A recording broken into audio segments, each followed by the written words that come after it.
Welcome to my office. This video was filmed over the course of 2 years, and I need to provide you with just a bit of context before we get started.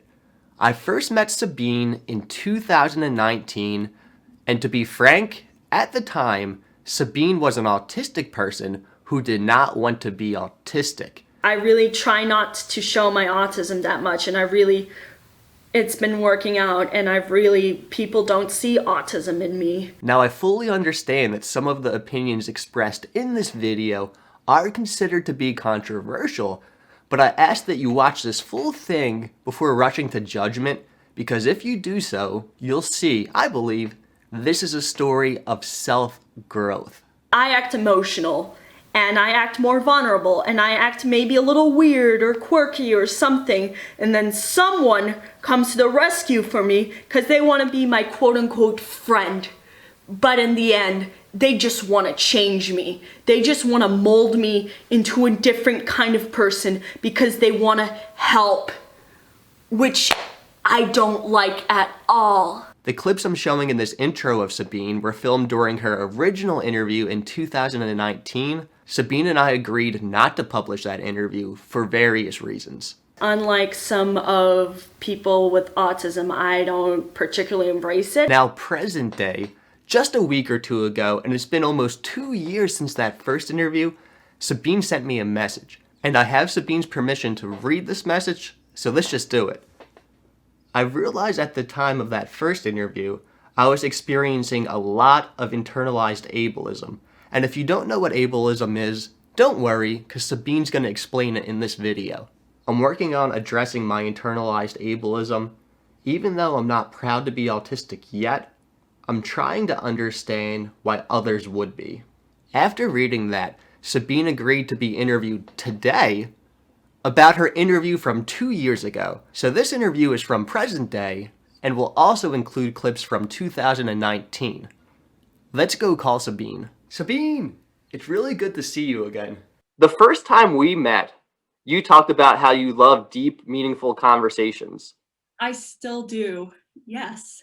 What to you is a deep, meaningful, intellectual conversation? A deep, meaningful conversation is where you dig at an idea and you get to an idea, and there's so many layers to that idea. What type of ideas do you like to discuss? I like to discuss philosophy, psychology, movie reviews, so much more. Economics. Talk to me about anything. Well, I couldn't think of a more meaningful conversation than discussing how you've grown since we first met in 2019. Is that cool?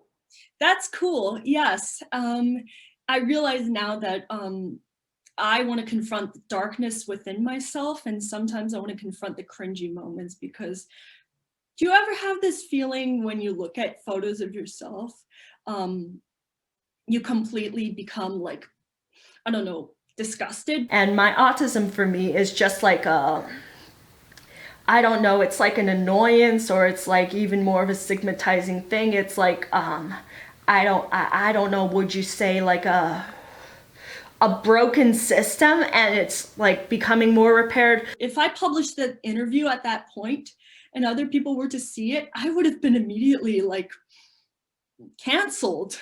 Gives me a little bit of, showing that to people just gives me a little revulsion inside of me. And it's really good that I'm confronting it now. But yeah, it's never easy confronting what's so dark about it. You sent me that message discussing internalized ableism. How would you define ableism? Discriminating against a person based on one's disability or condition. So it would have to be, for me, neurodevelopmental condition and a mental disorder, mental condition, sorry, psychological disorder. I should be using like more updated terms, I guess. Oh, you're doing great. What are all your diagnoses, by the way? Autism spectrum disorder, obsessive compulsive disorder, and excoriation disorder. All right, so now that you've explained ableism, what is internalized ableism? It's in which the person holds ableistic views within themselves, overt or subtle. For me, it looks like it looks like really for me getting physically anxious when another autistic person or another neurodiverse person stims in front of me. Also, it can look like for me not saying that I'm autistic immediately to someone for fear that they're going to assume things differently than me. For me, also, it's fear of like, for me, people knowing that I'm in the disability student services for fear that they're going to think things differently of me. That's why I do not accept most accommodations, because I want to be the best me I can, and I want to work hard for what I can do and not be friggin' lazy and use some of that as an excuse. I have no excuses. This is another example of how my mindset works. It's just like, I just think I'm pathetic if I just can't push myself to do certain things. And I really want to be productive 24/7, 365 all the time, because I'm like, well, I didn't have to work for anything. I didn't feel like I had the worth or the strength to do anything. And then when I had to do some accommodation stuff, I'm like, I don't want to be outed. I really don't want to be known for my disabilities. I don't want to have everyone be like, that's the disabled kid. That's the person. Look at her. Would you say that's a great example of internalized ableism? Yes. Yes. And I still sometimes don't want to be known as that disabled person, that autistic girl, that. Where does that stem from, though? How did that start in you not wanting to be looked at as an autistic person?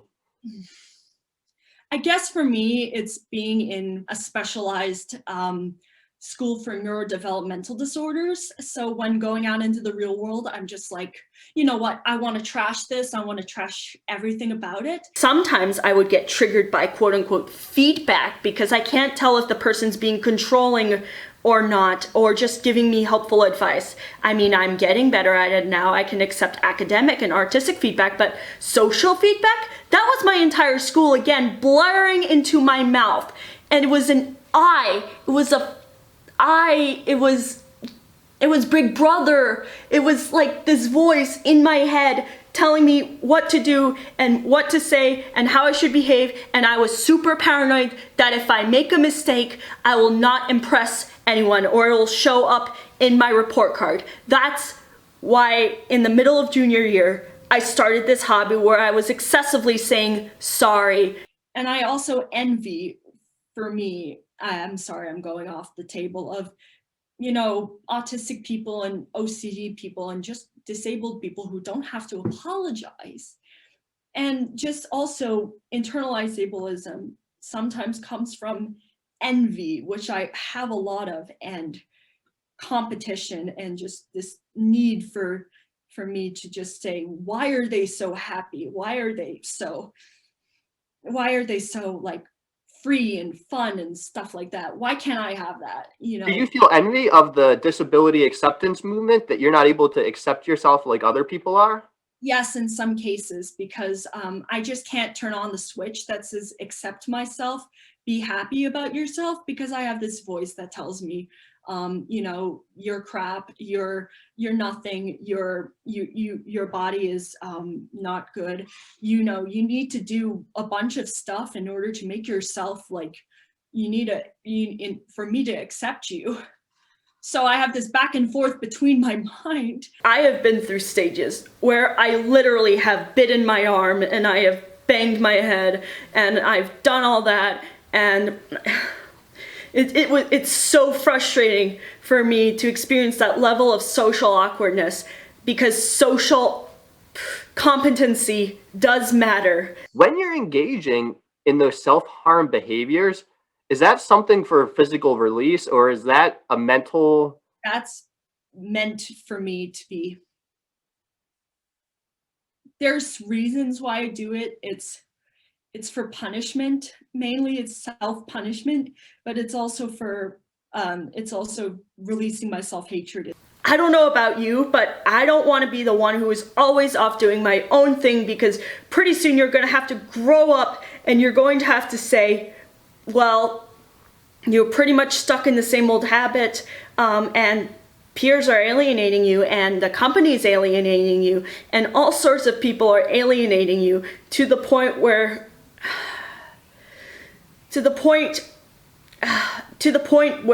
you're never going to get really far in life. Again, it's monkey knots. It's I don't know where the internalized ableism begins with that, and where the I want to punish myself and I'm so upset, and there's multiple layers upon layers. So is that what you mean by monkey knots? Like there's just so much rope you don't know where it starts, where it ends? Yes. Do you think if you fully accepted yourself, would you still engage in those self-harm behaviors? That's a puzzling question. It's a very complicated issue, this issue of self-harm and the issue of all of that. Well, if you accepted yourself, you can't really get rid of the behaviors that are troubling you. Not to brag, but I have advanced social skills. I would rather be preferring to hang out with neurotypical people, but sometimes, especially my first year, I was struggling because I was too, of course, emotional, neurotic, and out there for neurotypical people, but I was too advanced for autistic people too. So I felt in this limbo. And then I also learned that, you know, when socializing with certain people, I'm like, you know, it's not about autistic people or not autistic people. It's about people who I get along with and people who I don't get along with.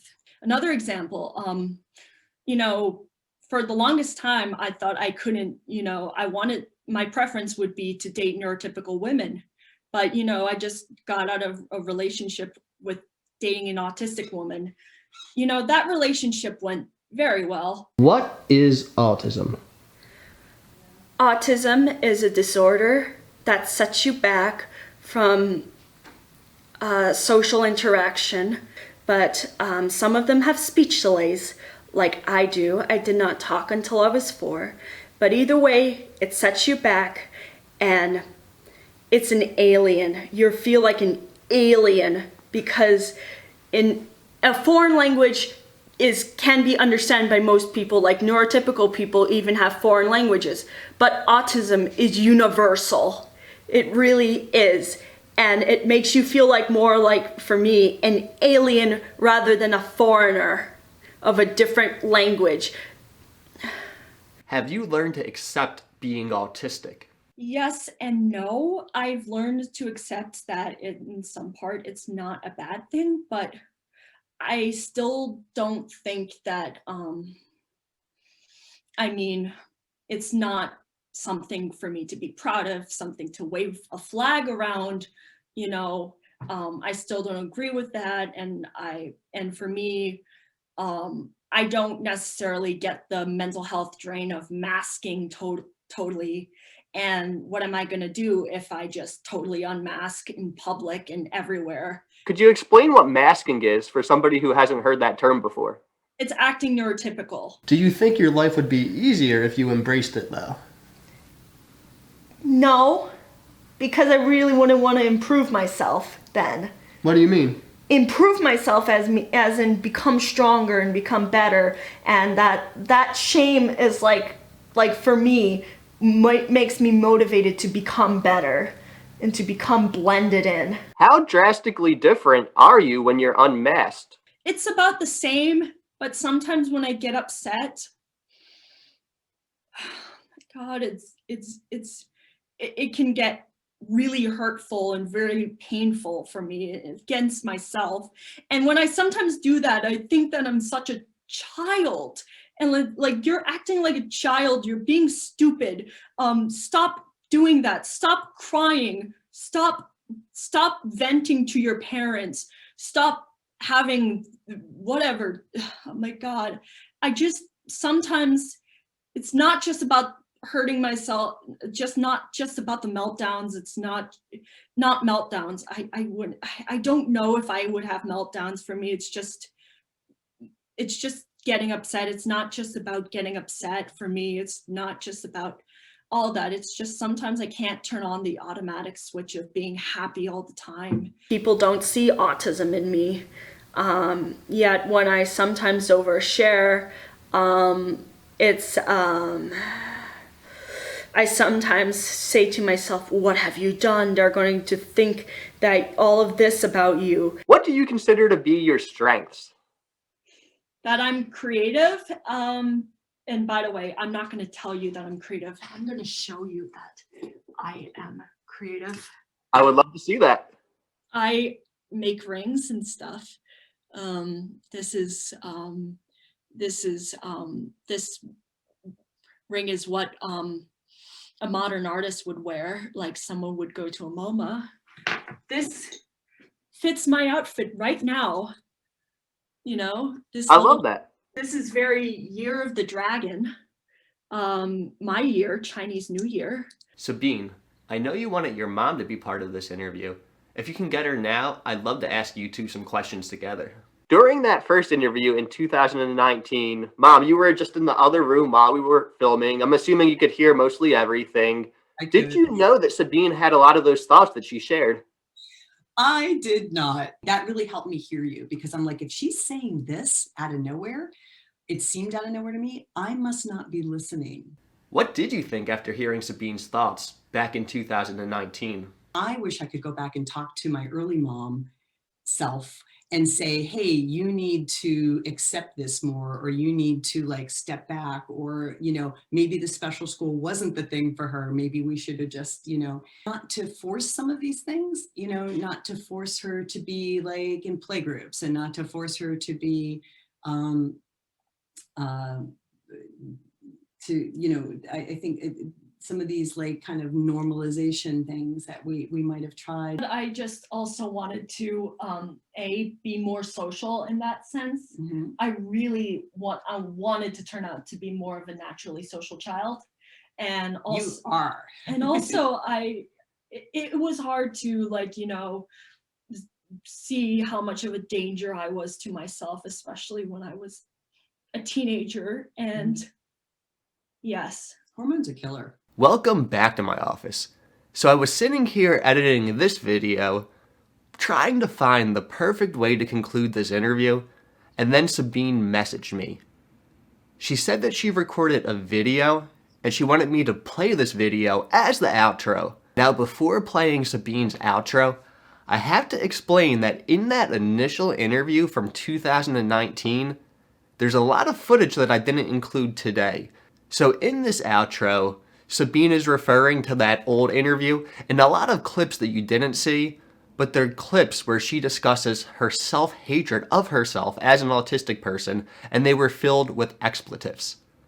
Sabine, I'm so happy that you did this interview. I've always thought that you were a great and awesome person, and I'm glad and proud to see all the progress you've made. Keep it up. Here's Sabine's outro. Hello, SBSK subscribers. My name is Sabine, coming to you from Austria, and Chris and I sincerely hope you enjoyed the video. There was a lot of time planning, executing, and editing the video, and not only to educate you guys, but also to hopefully take in consideration my feelings of my past self, and how would that be seen in a broader audience. I understand if you see my video and don't forgive my past actions or the things I said in the past. And to be honest, sometimes I don't forgive myself for the things I said in the past. I can't believe I had so much disgust, and I had so much insecurity, and I had so much envy for those who had different lifestyles. I'm working on my self-confidence, and I'm working on my internalized ableism. And I also understand, for me, it's much easier for me to like other people and to accept other people than it is to like myself sometimes and to accept myself.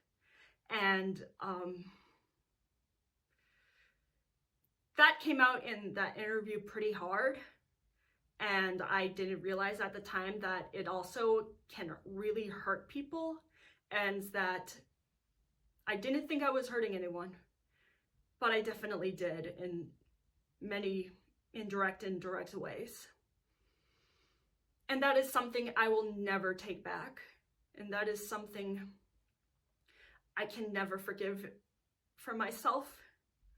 And I am not the perfect autistic advocate, and I am not the perfect autistic person. But I want to fight alongside you guys. I want to help you in whatever I can, and I want to start making progress. As a content creator, I know that I have the responsibility to be on the right side of history and to speak my mind and to use words correctly. Just because you have the freedom of speech, it doesn't give you the freedom to say whatever you want. The responsibility of freedom of speech is what I always advocated. And in that interview, it wasn't me. And I was also struggling with the fact that I had those compassionate views, but I still followed gender critical people and people critical of the neurodiversity movement because I wanted to be smarter. And that doesn't give me an excuse to spout every single thing I had in that past. So if you don't forgive me, I understand. And I'm gonna work on being a better self, and going forward in my content creation, I am going to take responsibility and I will fight alongside you. This has been a really difficult process for me. I don't know if the original interview would ever be fully published, because I also said some awful things in that original interview that I can never take back as well. This is just not me saying I just want to hide my image and all that. I haven't reconciled yet with my past self, and I haven't reconciled yet with my identity. So this is why I don't want the full interview to be published. And if you see that full interview, it's not me. And if you take the clips out of context, it's not me. It's what I thought back then, and I'm so embarrassed about it for myself. If you ever need a friend, or if you ever want to talk to me more about this, you can contact my public Instagram, or you can contact this Gmail right here. Thank you so much for watching the interview, and thank you for your nice words if you've given some. And I would also love some feedback. If you have constructive criticism, I'd be open to that. So yeah, that's my message, and that's what I wanted to say. Have a good day.